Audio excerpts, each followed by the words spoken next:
तारीख थी 26 नवंबर, साल था 2024। वक्त हो रहा था सुबह के 9 बजे के आसपास का और जगह थी कर्नाटक के बेंगलुरु का इंदिरा नगर इलाका। क्योंकि इसी इलाके के एक होटल जिसका नाम रॉयल लिविंग है, वहां पर मंगलवार की सुबह स्टाफ ने नाश्ते का ऑर्डर लेने के लिए जब दरवाजे का रूम खटखटाया तो जवाब नहीं मिला। ऐसे में स्टाफ ने सीसीटीवी चेक किया तो देखा कि उस रूम में ठहरा हुआ जो लड़का था वो जल्दबाजी में, हड़बड़ाहट में उस रूम का दरवाजा बंद कर होटल से भाग रहा था। कुछ गड़बड़ होने का उन्हें अंदेशा हुआ, जिसके बाद स्टाफ ने डुप्लीकेट चाबी मंगाई और रूम का दरवाजा खोला। मगर जैसे ही दरवाजा खोला गया तो उनके पैरों तले जमीन खिसक गई, क्योंकि वहां पर 22 साल की लड़की की खून से लथपथ लाश पड़ी हुई थी। लाश जो थी वो असम की रहने वाली व्लॉगर माया गोगोई की थी, जो उस रूम में आरव नाम के एक लड़के के साथ रुकी हुई थी। माया को चाकू से गोद कर कत्ल किया गया था। असल में बेंगलुरु के इंदिरा नगर इलाके के एक सर्विस अपार्टमेंट में अपनी 19 साल की गर्लफ्रेंड का मर्डर करने वाले शख्स को पुलिस ने अब गिरफ्तार तो कर लिया है। पुलिस ने इस पूरे मामले पर कहा है कि 21 साल के आरोपी आरव ने चाकू से अपनी गर्लफ्रेंड माया गोगोई का कत्ल किया और 2 दिन तक उसकी बॉडी के साथ रहा। इस दौरान वो ज्यादातर वक्त लाश के सामने बैठा रहा और लगातार सिगरेट पीता रहा। पुलिस के मुताबिक दोनों का रिलेशनशिप कुछ वक्त से ठीक नहीं चल रहा था और लड़की आरव के साथ ब्रेकअप करना चाहती थी, जिस वजह से आरव उससे नाराज था और यही वजह बनी इस कत्ल की। इसके बाद वो बेंगलुरु से फरार हुआ अपनी गर्लफ्रेंड माया का कत्ल करने के बाद और मध्य प्रदेश, हरियाणा और राजस्थान होते हुए वाराणसी पहुंचा। हालांकि 29 नवंबर को वो वापस बेंगलुरु भी लौटा और यहीं से पुलिस ने उसे गिरफ्तार भी किया। दरअसल पुलिस ने उसे एयरपोर्ट के नजदीक देवनाहल्ली इलाके से गिरफ्तार कर लिया।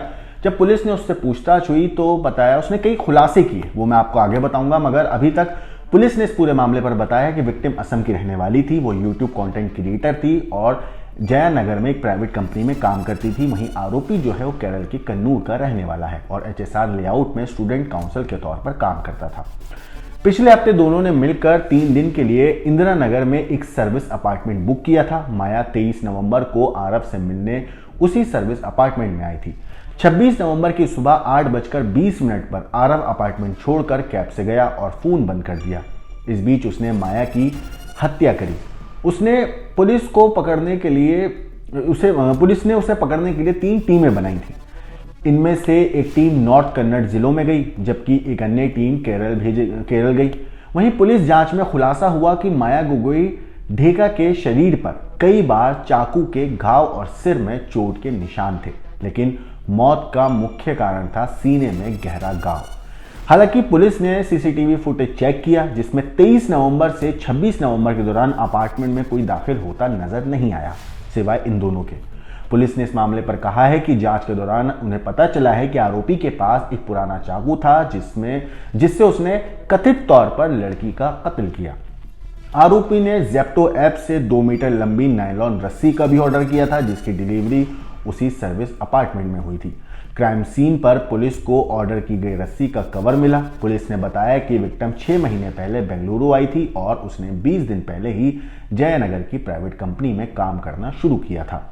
मगर सोचिए कि इस पूरे हत्याकांड के बाद वो फरार तो हुआ, लेकिन पकड़ा भी गया। वहीं बेंगलुरु में व्हाइट फील्ड एरिया के एक अपार्टमेंट में अपनी बहन और एक दोस्त के साथ जो मरहूम है वो रहती थी और पिछले हफ्ते उसने अपनी बहन को कॉल करके ये भी कहा था कि वो घर नहीं आएगी क्योंकि वो ऑफिस पार्टी अटेंड करने जा रही है। बाद में उसने एक और मैसेज भेजा अपनी बहन को और बताया कि वो शनिवार को भी घर नहीं आएगी क्योंकि वो उस दिन भी पार्टी कर रही है। उसकी बहन ने पुलिस को यह भी बताया है कि माया और आरोपी 6 महीने से रिलेशनशिप में थे। दोनों सोशल मीडिया के जरिए मिले थे। हालांकि ऐसा पहली बार नहीं है जब कोई लव स्टोरी इस तरह हेट स्टोरी में बदली हो और उसका अंत इतना खूनी और दर्दनाक हुआ हो। इससे पहले भी कई ऐसे मामले सामने आए हैं जहां से फिर आशिकों ने एक तरफा प्यार या सनक के चलते या ब्रेकअप के होने के डर से अपनी प्रेमिकाओं की, अपने पार्टनर की बेरहमी से जान ली हो। चलिए आइए उन थोड़े केसेस पे भी नजर डाल लेते हैं। एक केस उत्तर प्रदेश से हाल ही में सामने आया था, जहां पर ग्रेटर नोएडा के जारचा थाना क्षेत्र के कलौंदा गांव में एक 32 साल की विधवा महिला की चाकू से गोदकर हत्या कर दी गई। ये घटना जो हुई थी देर रात हुई थी, जहां पर हत्या का जो आरोपी है वो महिला का भतीजा ही था, जिसका नाम शाहरुख था, जो वारदात के बाद से फरार हो गया था। हालांकि पुलिस ने तुरंत कार्रवाई करते हुए आरोपी शाहरुख को गिरफ्तार कर लिया और हत्या में इस्तेमाल किया गया चाकू बरामद किया। पुलिस जांच में पता चला कि महिला के पति का देहांत लगभग 5 साल पहले हो गया था। महिला के 5 बच्चे भी हैं और वो सभी गांव में ही रहते हैं। मरहूम महिला और आरोपी शाहरुख के बीच में पिछले 3-4 साल से अवैध संबंध थे और आरोपी ने पुलिस को ये भी बताया पकड़े जाने के बाद कि हाल ही में उसे ये जानकारी मिली कि महिला जो थी, उसकी चाची भी लगती थी, वो किसी और व्यक्ति के साथ भी प्रेम संबंध में थी। अब इस बात पे जब शाहरुख को पता चला तो उन दोनों के बीच में विवाद हुआ, झगड़ा हुआ और गुस्से में आकर शाहरुख ने महिला की हत्या कर दी। इस मामले पर एडीसीपी ग्रेटर नोएडा अशोक कुमार ने कहा था कि शनिवार रात को महिला की हत्या की इत्तला मिली थी। पुलिस ने घटनास्थल पर पहुंचकर लाश को कब्जे में लिया, पोस्टमार्टम के लिए भेजा था। मामले में आगे की वैधानिक कार्रवाई की जा रही थी। पूछताछ के दौरान जो आरोपी है शाहरुख, उसने कबूल किया कि उसने महिला की हत्या की है और उसने ये भी बताया कि अवैध संबंध के चलते दोनों के बीच में अक्सर झगड़े होने लगे थे और यही झगड़े जो है कत्ल की वजह भी बना। हत्या के लिए उसने महिला के घर में घुसकर चाकू से हमला किया और उसके बाद उसका कत्ल किया। पुलिस ने आरोपी के खिलाफ हत्या का मामला दर्ज कर लिया और घटना में इस्तेमाल किए गए चाकू को भी पुलिस ने जब्त कर लिया था। एक और ऐसा ही केस और सामने आया था जहां पर इसी तरीके से बेरहमी से जिससे प्यार करने का दावा किया जा रहा था, उसी ने अपनी प्रेमिका का कत्ल कर दिया था। दरअसल देश की राजधानी दिल्ली में एक सलीम नाम के शख्स ने संजू बनकर पहले सोनिया कुमारी नाम की लड़की को अपने प्यार में फंसाया और फिर उसके बाद उसका कत्ल कर दिया। कत्ल के वक्त सोनिया प्रेग्नेंट थी और सलीम ने करवा चौथ के दिन उसे मिलने के बहाने से बुलाया था। इतने ही नहीं, 21 अक्टूबर को वो सोनिया को हरियाणा के रोहतक लेकर गया और वहाँ उसने गला दबाकर पहले उसका कत्ल किया और कत्ल करने के बाद सलीम ने अपने 2 दोस्तों की मदद ली और रोहतक के जंगलों में ही करीब 4 फीट गहरा एक गड्ढा खोदा और लाश को उसमें गाड़ दिया। सोनिया के परिवार ने इस पूरे मामले पर कहा था कि उनकी बेटी अपने होने वाले बच्चे को रखना चाहती थी, लेकिन सलीम इससे बच रहा था। जिसके बाद 24 अक्टूबर को पुलिस ने सलीम और संजू को गिरफ्तार कर लिया और उसे जेल की सलाखों के पीछे भेज दिया था। लेकिन सोचिए कि एक कत्ल तो नहीं बल्कि उसने 2 कत्ल किए। एक उस जिंदगी का जो इस दुनिया में आया ही नहीं, उसका भी उसने कत्ल कर दिया। लेकिन एक ऐसा भी केस और आया था झारखंड से, जहां पर एक शख्स ने अपनी गर्लफ्रेंड को ना सिर्फ मारा बल्कि कत्ल करने से पहले उसके साथ फिजिकल रिलेशनशिप भी बनाए और कत्ल करने के बाद उसके जिस्म के टुकड़े भी किए। दरअसल ये पूरा मामला सामने आया झारखंड के खूंटी से, जहां पर इस खौफनाक घटना को अंजाम दिया गया। दरअसल बॉयफ्रेंड ने गर्लफ्रेंड को 50 टुकड़ों में काटकर वहां जंगल में फेंक दिया, कूड़ा जहां पड़ा हुआ था वहीं जंगल के पास। मामले का खुलासा तब हुआ जब कुत्ता एक लड़की की बॉडी के हिस्से को, जिस्म के हिस्से को, लाश के छोटे से हिस्से को खा रहा था। गांव वालों ने उसे देखा कुत्ते को ऐसा करते हुए, तो उन्होंने इस बारे में पुलिस को सूचना दी।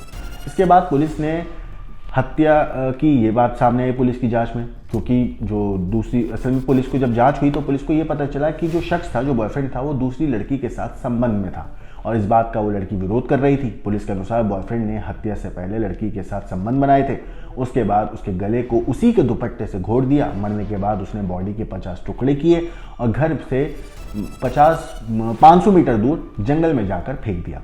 पुलिस ने आरोपी बॉयफ्रेंड को गिरफ्तार कर लिया है। पुलिस ने 26 नवंबर को प्रेमी से सख्ती से पूछताछ की थी, तब जाके उसने अपना जुर्म कबूल किया और पूरी घटना के बारे में पुलिस को बताया।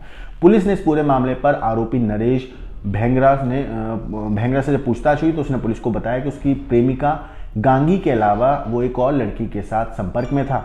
जब प्रेमिका को जानकारी मिली तो युवक के पास आई और उसने कहा कि जब तुम दूसरी लड़की के साथ रह रहे हो तो मुझे मेरे गांव मालेगो पहुंचा दो, साथ ही जो पैसे मैंने तुम्हें दिए हैं उसे लौटा दो। बस इसी बात को लेकर दोनों में झगड़ा हुआ और इसके बाद जो शख्स है जो प्यार करने का दावा कर रहा था सालों से, महीनों से, उसने अपनी गर्लफ्रेंड की हत्या कर दी और लाश के टुकड़े करके अलग अलग जगहों पर फेंक दिए।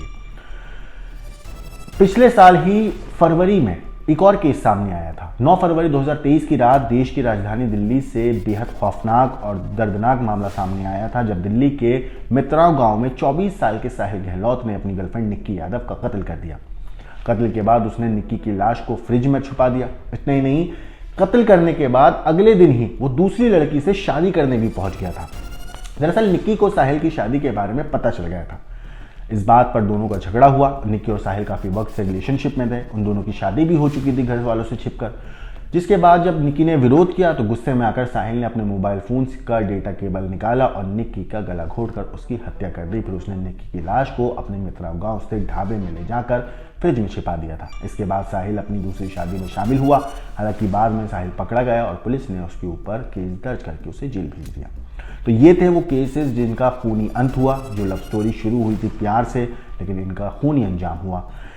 इन सारी चीज़ों के ऊपर, इन सारी स्टोरीज के ऊपर आपकी जो भी राय है हमें कमेंट करके ज़रूर बताइएगा। बाकी देश और दुनिया की क्राइम की खबरों के लिए देखते रहिए क्राइम तक।